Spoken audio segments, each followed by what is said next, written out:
কুমিল্লার মানুষের মধ্যে মানে যারা রাষ্ট্র চালাচ্ছে কুমিল্লার মানুষই বেশি, তাই না? এই জন্য খুব পাওয়ারফুল। হাসনাত আবদুল্লাহ কুমিল্লার, আসিফ মাহমুদও বলেন মারহাবা। যাক, তো আল্লাহ যেন এদেরকে হেফাজত করে, হেফাজতের দোয়াটা করবেন। কিছু তো সাহসী মানুষ থাকা লাগবে, তাই না? আল্লাহ উসমান হাদিকে নিয়ে গেছেন, জানি না আল্লাহর কি পরিকল্পনা আছে। এক রক্তের মাধ্যমে আল্লাহ কিছু অনেক কিছু তো করতে পারেন, তাই না?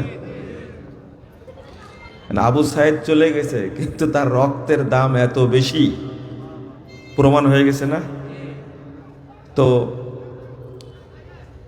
উসমান হাদির পরিবারের যে চেতনা, তার ছোট্ট একটা বক্তব্য শুনলাম যে তার আব্বা আলেম মানুষ, বলতেন উপমহাদেশের যে ব্রিটিশ বিরোধী আন্দোলন, বালাকোটের যুদ্ধ, পেশোয়ারের যুদ্ধ, তারপরে তিতুমিরের সংগ্রাম, এইগুলো নিয়ে নাকি তার বাবা বেশি কথা বলতেন।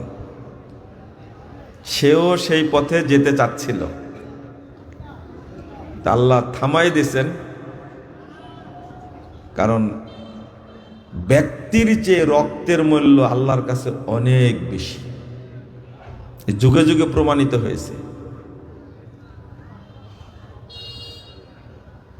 1831 সালের 6 মে শুক্রবার জুমার আগ মুহূর্তে, 1831 সালের কথা কি বুঝতে পারছেন আপনারা? কোথায় 1831 সাল? শাহ ইসমাইল শহীদ, সৈয়দ আহমদ শহীদ, দুইজনই সেদিন চক্রান্তকারীদের হামলায় শহীদ হন। তার সাথে 300 জন মুসলিম মুজাহিদকে হত্যা করা হয় জুমার আগ মুহূর্তে। আমি তার নিজের কণ্ঠ শুনে এই কথাটা বলছি আজকে, আমার মাঝখানে বলার সুযোগ হয়নি একদিনও। সেটা হলো,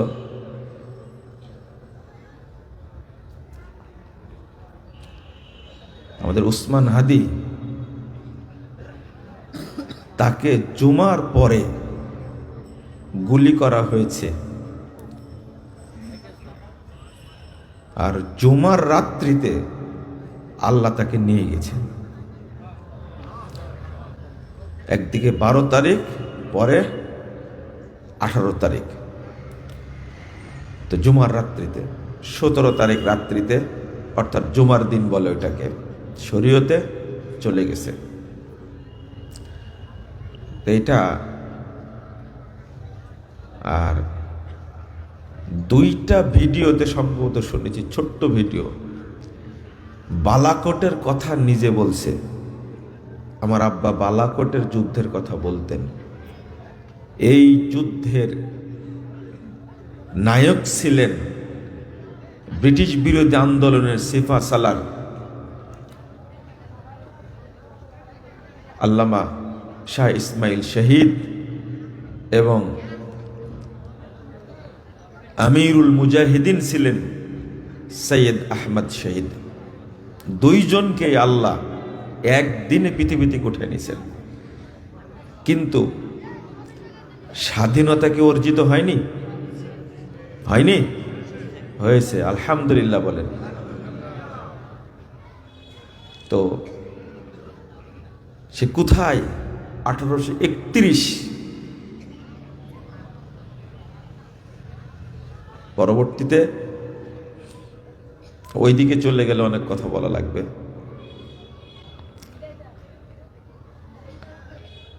1857 সালে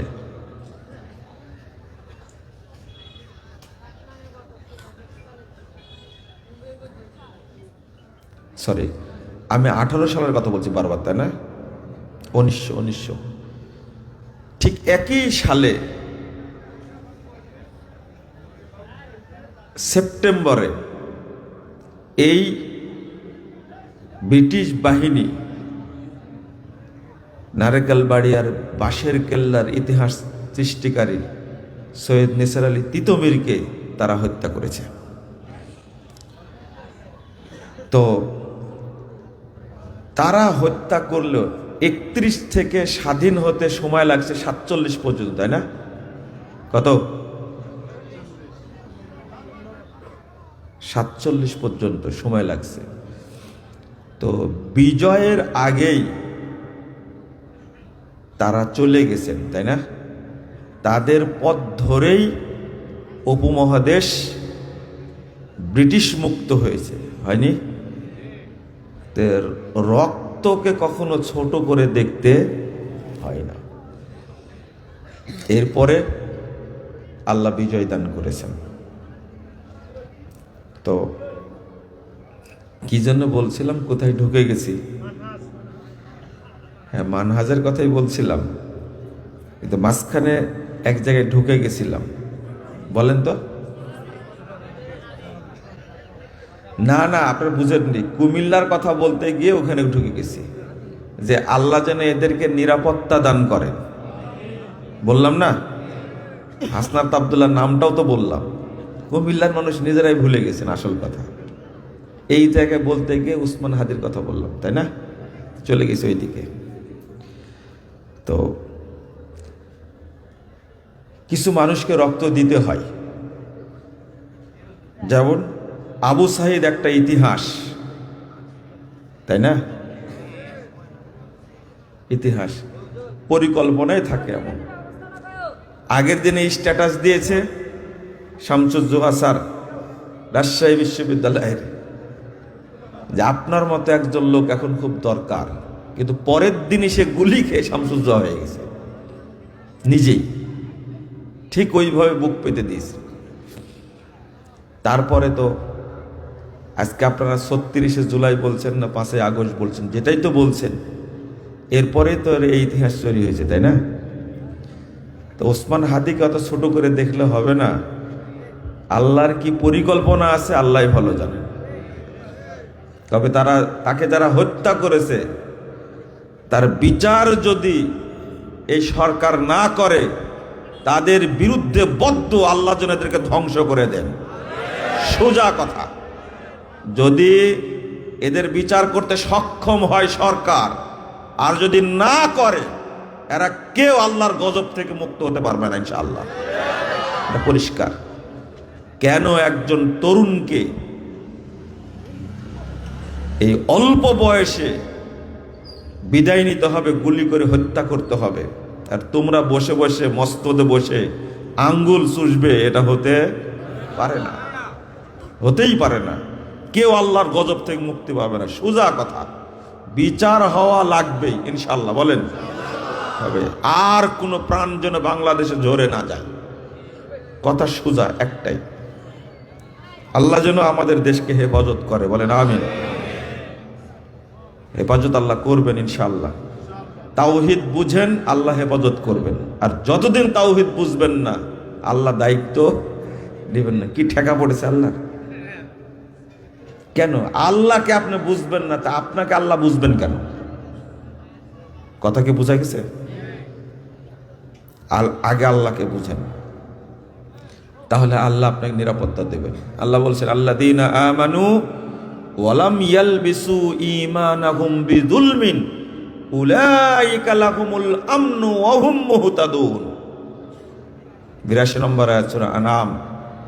যারা ঈমান এনেছে এবং ঈমানকে শিরক, কুফর, তাগুতের সাথে মিশ্রণ করেনি, শর্ত, জটিল শর্ত।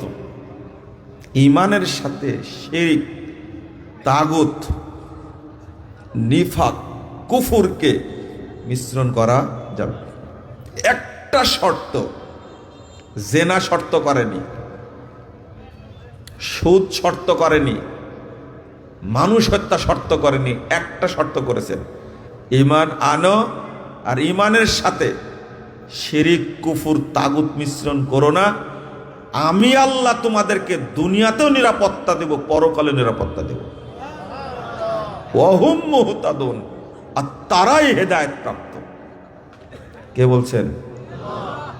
আপনি কেন শিখবেন না তাওহীদ? আগে তাওহীদ, তাওহীদ শিখেন, নিরাপত্তা দেবেন, আল্লাহ দেবেন নিরাপত্তা। আর যার দায়িত্ব আল্লাহ নিয়ে নেন, আর তার কারো সাহায্যের প্রয়োজন আছে? প্রয়োজন নেই। এইটা বুঝেন। চলেন, বেশি কথা বলা যাবে না, ছোট্ট কথা বললাম। তাহলে কুমিল্লার মানুষের ব্রেন ভালো, রান্না করা তরকারিতে লবণ লাগে না। কথাটা আপনার যৌক্তিক, কিন্তু লবণ কম হলে লাগে, তাই না? লাগে। তাহলে উত্তরটা সঠিক হয়নি। আবার বলেন, সেমাই তরকারি, তাহলে কুমিল্লার তরকারি বলে সেমাইকে? আর কেউ বলবেন কিছু? হ্যাঁ, ইলিশ মাছে লাগে না বলেন, নোনা ইলিশে লাগে না। কে কে খাইছেন হাত তুলেন। নোনা ইলিশ খেয়েছেন লবণ ছাড়াই? হাত তুলেন, নামাচ্ছেন কেন? লাগে না? ভুল উত্তর দিবেন এটা আমি আশা করি। কম লাগে, এই দেখেন বলছে, এটা হলো আসল কথা। তাহলে উত্তর দিতে পারলেন না। এবার মহিলাদেরকে জিজ্ঞেস করবেন যে মুজাফফর বিন মহসিন এমন একটা প্রশ্ন করেছে, আমরা তো উত্তর দিতে পারিনি, কারণ তরকারিতে আমরা রান্না করি না। তোমরা রান্না করো, উত্তরটা খুঁজে বের করো। কেউ বলতে পারবেন না? আসলে এর উত্তর হলো সব তরকারিতেই কি লাগে? লবণ লাগে। এই জন্য প্রশ্নটা করলাম।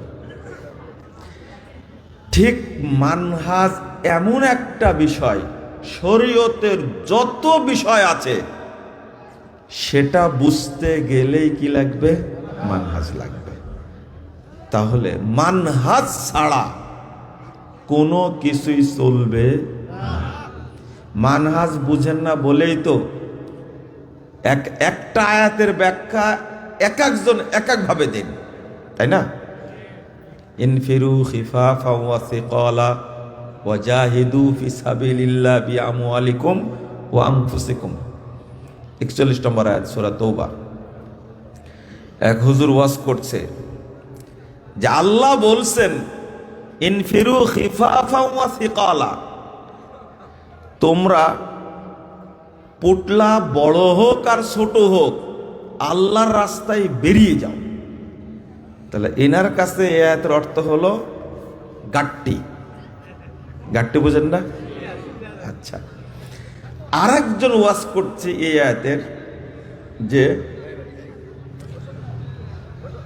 বোমা ছোট হোক আর বড় হোক আল্লাহ বলছেন শুধু মারা লাগবে।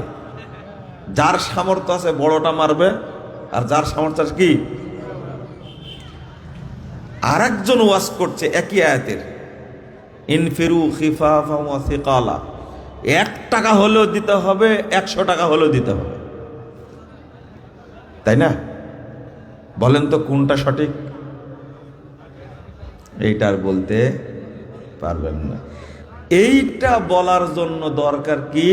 মানহাজ। এবার জিজ্ঞেস করেন, এই আয়াতটা নাজিল হয়েছে সাহাবীদের উপরে, তাই না? তাদেরকে জিজ্ঞেস করেন আসল অর্থ কি। বুঝাতে পেরেছি এবার? আল্লাহু আকবার, কত সুন্দর সাহাবীর অর্থ করতে। আপনারা যেগুলো করলেন, ও আর এক হুজুর ওয়াজ করছে যে দল ছোট হোক আর বড় হোক, আমরা সংখ্যায় অল্প হই আর কম হই, দল গঠন করে না ছোট ছোট। তিনি ব্যাখ্যা, ছোট দল তো তাই ব্যাখ্যা দিচ্ছে, দল যতই ছোট হোক না কেন, দল যতই বড় হোক না কেন, আল্লাহর রাস্তায় কি জিহাদের জন্য বেরিয়ে যেতে হবে। তো উনি দলের পক্ষে দলিল দিলেন, তাহলে ছোট দলও থাকা যাবে। অথচ এর অর্থ করছেন সাহাবী আবু তালহা রাদিয়াল্লাহু আনহু। চিনছেন আবু তালহাকে? যখন আয়াত নাজিল হলো লান তানালুল বিররা হাত্তা তুনফিকু মিম্মা তুহিব্বুন, এই আয়াত যখন নাজিল হয়ে গেল তখন আবু তালহা রাদিয়াল্লাহু আনহু রাসূল সাল্লাল্লাহু আলাইহি সাল্লামের কাছে মসজিদ নববীতে গিয়ে বলছেন, আল্লাহ রাসূল, নববীর সামনে যে খেজুর বাগান, তাজা খেজুরের বাগান, ঝর্ণা আছে, আমি এই বাগানটা আল্লাহর নামে দান করে দিলাম, আমার সর্বশ্রেষ্ঠ সম্পদ এটা। আল্লাহ রাসূল বলছে, আবু তালহা থামো থামো, তুমি এর অর্ধেক দাও। না, আমি সবই দিয়ে দিলাম।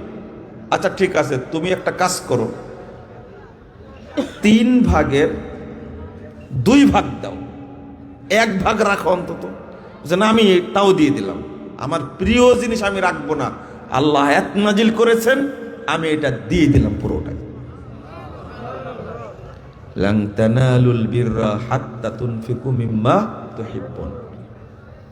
এই আয়াত নাজিল হওয়ার পরে যে সাহাবী প্রথম আল্লাহ রাসূল সাল্লাল্লাহু আলাইহি ওয়াসাল্লামের কাছে গেছিলেন, তিনি তার শ্রেষ্ঠ বাগান দান করে দিলেন। আল্লাহ বলছেন যে তোমাদের কাছে সর্বশ্রেষ্ঠ সম্পদ যেটা, সেইটা দান করার আগ পর্যন্ত তোমরা প্রকৃত ভালো নেকি অর্জন করতে পারবে লান তানালুল বিররা। ওই সাহাবীর কথা বলছি আমি, ওই সাহাবীর কথা বলছি। 82-83 বছর বয়স হয়ে গেছে, তিনি কোরআনের আয়াত পড়ছেন, এই আয়াতটাই পড়ছেন ওই বয়সে। ইনফিরু খিফাফাও ওয়া সিকালা ওয়া জাহিদু ফি সাবিলিল্লাহ। পড়তে গিয়ে তিনি বলছেন, আমার আল্লাহ, আরে আল্লাহ আমাদেরকে নির্দেশ দিচ্ছেন, আন্নান ফেরা, আমরা যেন বের হই, শুয়ুখান ওয়া শুব্বানা, আমাদের যাদের বয়স বেশি, যাদের বয়স অল্প, আমরা যেন সবাই আল্লাহর রাস্তায় বেরিয়ে যাই। আল্লাহ এই নির্দেশ দান করছেন, ফাজাইয়িজুনি, আমার সন্তানরা আমাকে যুদ্ধের পোশাক পরিয়ে দাও, বসে থাকার সময় নেই। তখন তার সন্তানরা বলছেন, ইন্নাকা তাকজু মা নবী সাল্লাল্লাহু আলাইহি সাল্লাম ওয়া মা আবু বকর ওয়া ওমর ওয়া আলআন নাহনু নাকজু। আপনি বলেন কি, আপনি রাসূলের সাথে যুদ্ধ করেছেন, আপনি আবু বকরের সাথে যুদ্ধ করেছেন, আপনি ওমরের সাথে যুদ্ধ করেছেন রাদিয়াল্লাহু আনহুম, এখন যুদ্ধ করব আমরা? আপনার বয়স তো 82-83 বছর হয়ে গেছে, আপনাকে বের হতে হবে না। কারো কথাই শুনলেন না, নিজের রাখা যুদ্ধের পোশাক পরে বেরিয়ে গেলেন, বৃদ্ধ মানুষ। এবার বুঝলেন আয়াতের ব্যাখ্যাটা কি? বুঝলেন না মনে হয়, তাই না? হ্যাঁ, যে সমস্ত ব্যাখ্যার কথা আগে বললাম আর এখন যেটা বললাম, মিল আছে? এটাই হলো যুবক বৃদ্ধ সবাই মিলে কি, এইটাই হলো অর্থ। যৌবনকালে আপনি দিন মানবেন না, শরীয়ত মানবেন না, দাওয়াতি কাজ করবেন না, বুড়া হলে করবেন, এটার অর্থ এটা না, সব অর্থ ভুল। সাহাবী যে ব্যাখ্যা দিয়েছেন এটাই কি সঠিক, এটাই মানহাজ, এটাই মানহাজ। তাহলে যেটা বললাম, মানহাজ ছাড়া কোনো আয়াত বোঝা যাবে না, আমি এটাই বলতে চাইছি। সহিহ ইবনে হিব্বান আপনার 1731 নম্বর হাদিস, সনদ সহিহ, এইভাবে বর্ণিত হয়েছে। ওই শুধু উদাহরণ দিতে গিয়ে এই আয়াতটা বললাম। মানহাজ না বুঝার কারণে একটা আয়াতের ব্যাখ্যা আমরা এক একজন এক এক রকম দিই, মিল সাহাবীদের সাথে নাই, সাহাবীদের সাথে ব্যাখ্যার মিল নাই। আপনাদের আরেকটু মনোযোগ চাচ্ছিলাম, 2484 নম্বর হাদিস সহিহ মুসলিমের মধ্যে এসেছে, মানহাজ শব্দের অর্থ, মানহাজ শব্দটা আসছে ইবনু মাজার মধ্যে আসছে, মুসনাদ আহমদের মধ্যে আসছে। মানহাজ, মানহাজ মানে আলোকিত পথ,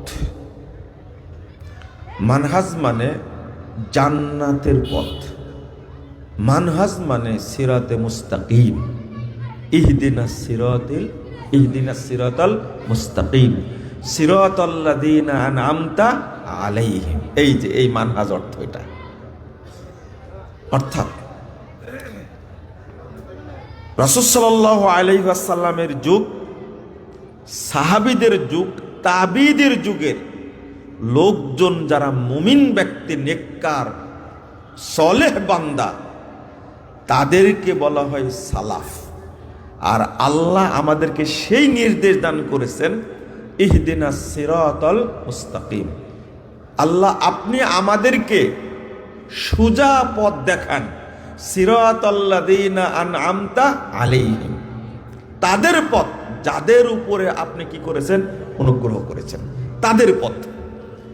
কাদের উপরে অনুগ্রহ করেছেন? 2652 নম্বর হাদিস সহিহ বুখারীর মধ্যে এসেছে, রাসূল সাল্লাল্লাহু আলাইহি ওয়াসাল্লাম বলছেন, খায়রুন নাসে করনি, ভালো করে শুনেন, খায়রুন নাসে করনি, আমার যুগের মানুষরা, নেককার বান্দারা হলো শ্রেষ্ঠ মানুষ। সুম্মাল্লাযীনা ইয়ালুনাহুম, এর পরের যুগটা হলো সাহাবীদের যুগ। সুম্মাল্লাযীনা ইয়ালুনাহুম, এর পরের যুগটা হলো তাবিঈদের যুগ। এই তিন যুগের মানুষ হলো শ্রেষ্ঠ মানুষ, যারা নেককার বান্দা, আল্লাহ তাদের উপরে ইহসান করেছেন। সিরাতাল্লাযীনা আনআমতা আলাইহিম উলাইকাল্লাযীনা আনআমাল্লাহু আলাইহিম মিনান নাবিয়্যিন ওয়াস সিদ্দিকিন ওয়াশ শুহাদা ওয়াস সালিহিন। কারা কাদের উপরে ইনাম করেছেন? নবী, সিদ্দিক, শহীদ, সালেহিন। এই চার শ্রেণীর মানুষের উপর আল্লাহ অনুগ্রহ করেছেন। আর আল্লাহ বলছেন, তোমরা এদের পথে পরিচালিত হওয়ার জন্য আমার কাছে সাহায্য চাও। এজন্য সবচেয়ে শ্রেষ্ঠ দোয়া হলো, সর্বশ্রেষ্ঠ দোয়া হলো ইহদিনাস সিরাতাল মুস্তাকিম। এটাই হলো আসল।